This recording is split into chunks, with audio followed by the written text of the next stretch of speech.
Hello friends, welcome to our channel literature in hand. आज हम discuss करेंगे एक short story cranky Jack which is written by Arthur Hoey Davis. Arthur Hoey Davis एक famous Australian writer हैं and इनका जन्म 1868 में हुआ था। स्टील रड के नाम से ये ज़्यादा जाने जाते हैं। स्टील रड इनका पेन नेम है। इनकी जो फर्स्ट स्टोरी है स्टार्टिंग द सिलेक्शन, ये 1895 में पब्लिश हुई थी। इसके बाद 1899 में ऑन आवर सिलेक्शन पब्लिश हुई। ऑन आवर सिलेक्शन एक शॉर्ट स्टोरी कलेक्शन है एंड इस कलेक्शन में टोटल 26 स्टोरीज़ हैं। ये स्टोरी सीरीज़ में है और आज जो स्टोरी हम डिस्कस करेंगे क्रैंकी जैक, ये इस कलेक्शन का 7th चैप्टर है। मीन्स ये 7वां स्टोरी है इस कलेक्शन का। इन स्टोरीज़ में डेविस अपनी फैमिली के बारे में बताते हैं, अपनी फैमिली की स्टोरी को बताते हैं। इनकी जो फैमिली थी ये 1870 में क्वींसलैंड के डार्डिंग डाउन्स आ गई थी। ये एक आउटबैक एरिया है ऑस्ट्रेलिया का।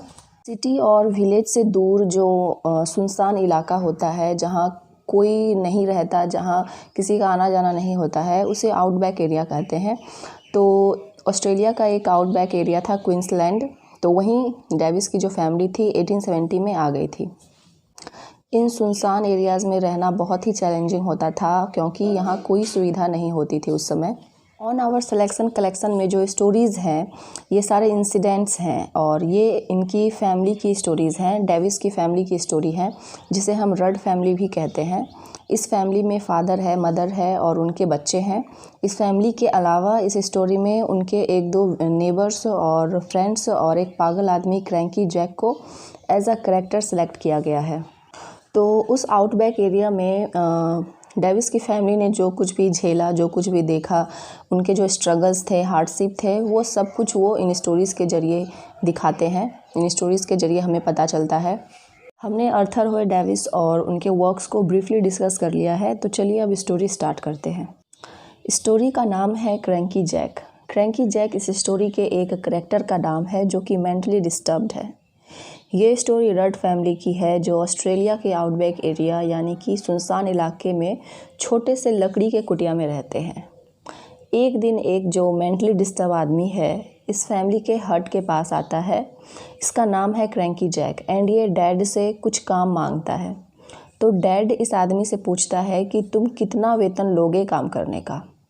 तो इस आदमी का रिप्लाई होता है मुझे कोई वेतन नहीं चाहिए। तो इतना सुनते ही डैड तुरंत उसे काम पर रख लेता है।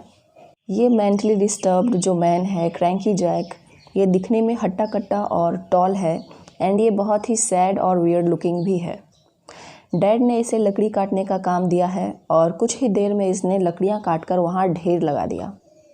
कुछ देर तक डैड रड जो है इस मैन को लकड़ी काटते हुए, चॉप करते हुए देखता है। देन वो अपने सन डेव के साथ कॉर्न पुल करने चला जाता है।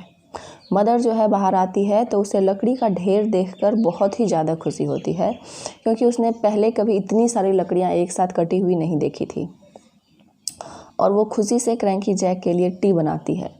बट वो मदर को कोई अटेंशन नहीं देता है। वो जो मैन होता है वो बस कंटिन्यू लकड़ी काटने में लगा रहता है और उसे कोई फ़र्क नहीं पड़ता कि उसके लिए कोई चाय लेकर आया है और वो मदर को कोई अटेंशन नहीं देता है और ना ही चाय पीता है।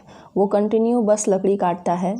मदर कुछ देर तक हाथ में चाय लेकर खड़ी रहती है, फिर वो वहाँ से चाय को छोड़कर रख कर चली जाती है डिनर के लिए एग्स सर्च करने के लिए। इतने में एक डॉग वहाँ आता है और अपना नोज़ जो है गर्म चाय में डिप कर देता है।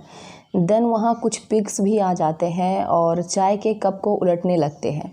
बट इन सब चीज़ों का उस क्रैंकी जैक पर कोई असर नहीं पड़ता है। इतने में फिर मदर भी वहाँ आती है। बिना एग्स के डिनर के लिए जो वो एग्स लेने गई थी वो उसे नहीं मिला था और फिर पिग्स को हटाकर अपने चाय के कप को टूटने से बचाती है। वो फिर क्यूरियसली क्रैंकी जैक को देखती है कि कैसा अजीब आदमी है।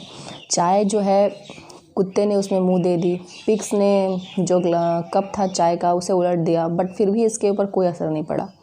और सडनली ये जो मैन है क्रैंकी जैक, ये अपने हैट्स को हटाता है और उड़े लकड़ी के ढेर को घूरने लगता है। जो लकड़ियाँ उसने काट कर ढेर लगाई थी उसकी और वो कंटिन्यू देखता है और धीरे धीरे बोलता है, listen to them, they are coming, I knew they had follow. Means इस मेंटली डिस्टर्ब मैन को ऐसा लगता था कि कोई उसका पीछा कर रहा है।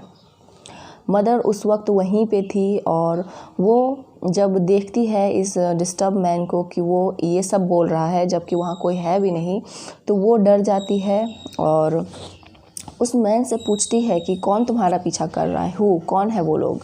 फिर वो मदर को धीरे से रिप्लाई करता है, they are in the wood. इतना सुनते ही मदर जो है चिल्लाते हुए वहाँ से भागती है और हट के अंदर जाकर छिप जाती है और अपने बच्चों को भी बुला लेती है।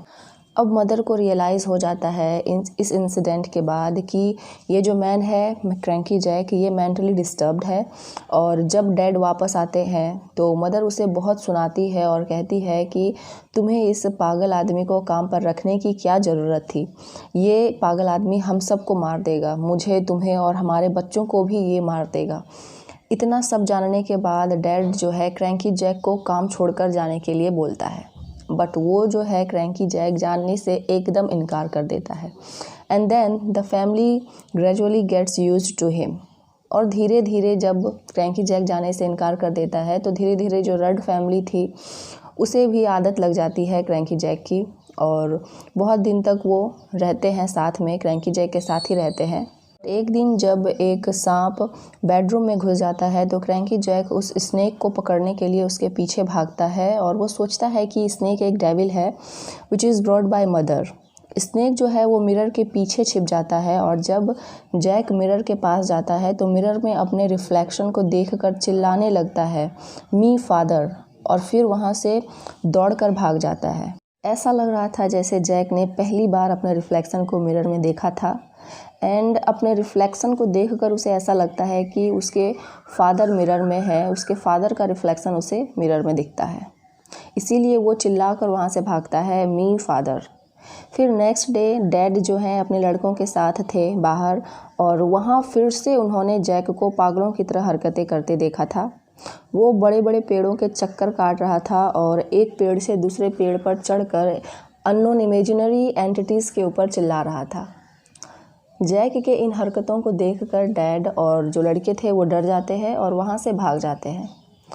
फिर अल्टीमेटली नेक्स्ट डे इस स्टोरी का क्लाइमेटिक मोमेंट आता है जब एक दिन जैक चुपके से रूम के अंदर एंटर हो जाता है और मिरर में खुद को देखता है। फिर कुल्हाड़ी से वो मिरर के टुकड़े टुकड़े कर देता है। फिर कुछ देर वो मिरर के पीसेस को देखता है बैठकर और फिर बहुत ही शांति से कहता है, he is dead now, he is dead now. मतलब उसे ऐसा लग रहा था कि उसने मिरर में जो रिफ्लेक्शन उसे मिरर में दिखा था अपने फादर का, उसने उसे मार दिया है। देन फिर से वो अपने काम में लग जाता है जैसे कुछ हुआ ही नहीं था और स्टोरी जो है यहीं पे ख़त्म हो जाती है। तो ये थी story cranky Jack written by Arthur Hoey Davis. So thank you so much. And video अगर आपको अच्छी लगी, वीडियो अगर आपके लिए हेल्पफुल होती है तो प्लीज़ आप वीडियो को लाइक, शेयर और सब्सक्राइब करिए और कमेंट करिए कि वीडियो आपको कैसी लगी और किन सब्जेक्ट्स पर आपको आगे वीडियो चाहिए। इस बारे में भी आप कमेंट सेक्शन में जाकर बता सकते हैं।